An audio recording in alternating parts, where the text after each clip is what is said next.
남자는 멀리 어디 짐승이 이제 간다. 그러면 이제 잡아야 되잖아요. 잡아서 이제 생계를 유지해야 되니까.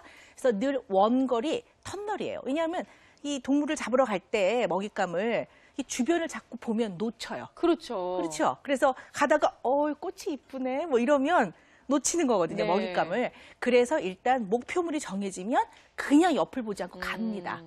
쇼핑할 때도 그래요. 남자들은요.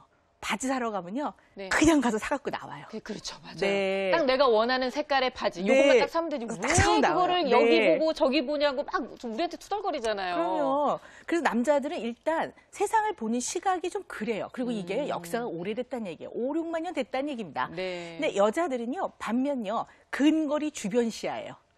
왜냐하면 이제 남자들이 사냥을 하러 가면 여자들은 이렇게 좀 모여 있거든요. 네. 모여 있는데 이제 먹잇감을 잡아온 걸 좀 분배를 해야 되잖아요. 분배를 해야 되는데 거기서 이제 누굴 좀 덜 주면 삐져요. 그래서 늘 잘 봐야 돼요. 이 사람이 네. 삐졌나, 우리가 지금 화목한가 이런 것도 봐야 되고요. 또 아무래도 신체적으로 여자들은 약하기 때문에 맹수의 공격이 있을까 봐 늘 주변을 살피고 있어야 돼요. 네. 그래서 맹수의 공격이 있을 것 같아서 파스락 그러면 일단 아이를 데리고 잘 몸을 숨기고 조용히 있어야지만 자신을 지킬 수 있었거든요. 그리고 이제 여러 가지 생각을 해보죠. 주변을 돌아봐요. 보니까 이게 고기가 마른 걸 보니까 오래 가요. 그러니까 이게 좀 말려봐야 되겠다. 뭐 이런 생각도 하고요. 그래서 여자들은요, 이 근거리 주변 시야인데 채집 본능이 있어요. 뭘 네. 자꾸 따요. 그래서 쇼핑 갈 때도 보면 여자들은요, 주워 넣어요. 그렇죠. 바구니에. 나중에 뺄지언정 계산할 네. 때 일단 주워 넣어요. 그리고 이게 여자들이 기본적으로 다릅니다. 여자 남자가.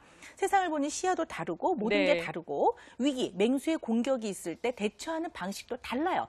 이처럼 다르게 생겨왔고 그다음에 5, 6만 년 동안 다르게 대처해온 사람들이에요. 네. 이 사람들이 쭉 그렇게 본능에 의해서 유전적으로 진화에 의해서 결정된 채로 사실은 환경에 적응하면서 살아왔어요.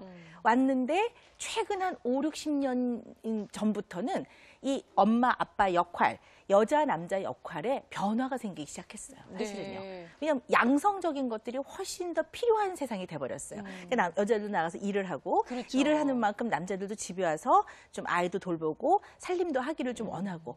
그래서 사실은 지금 한 30대 후반에서 40대 아빠, 엄마들이 가장 힘들어요. 네. 예, 저처럼 40대 후반인 사람들은요.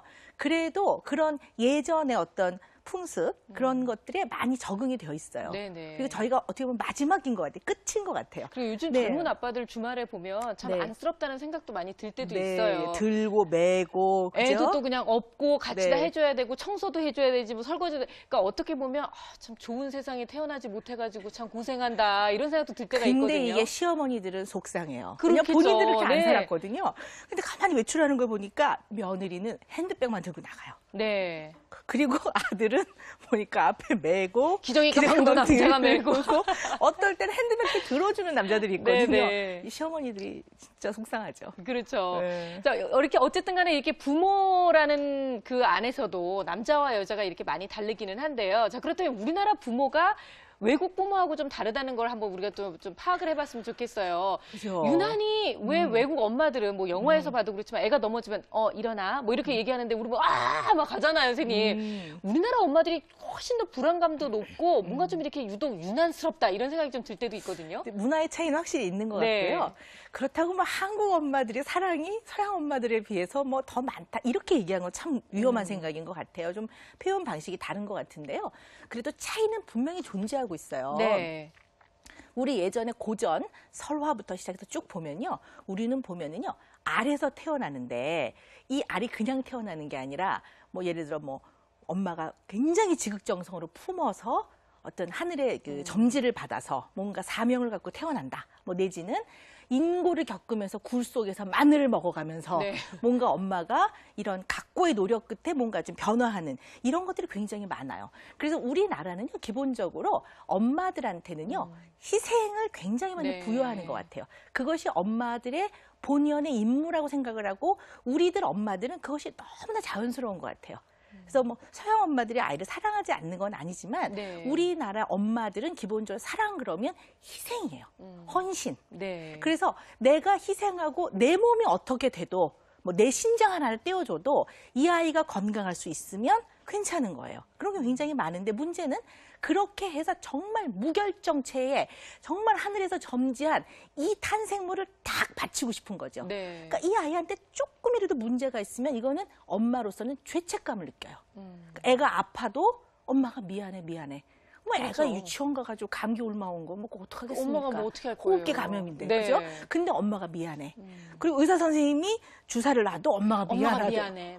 뭐 의사가 악마입니까? 뭐 어쨌든 그래요. 엄마가 미안해. 근데 저는 그걸 이해해요. 왜냐하면 미안하다고 느끼는 그 마음의 본질은 정말 100% 완전 무결한 아이를 내놓지 않으면 뭔가 내가 잘못한 것 같은 느낌이 드는 거예요. 네. 그래서 공부를 애가 못해도 엄마는 내가 잘못한 것 같아요. 그쵸. 근데 또 이 아빠들이 이걸 또 부추겨요. 네. 당신 집에서 뭐 하고 있어? 그렇게 그렇죠. 되는 거예요. 그냥 집이라고 하나요? 네. 집구석에서 뭐 하고 있는 거야? 집구석, 이렇게 그렇죠. 얘기를 하잖아요. 네.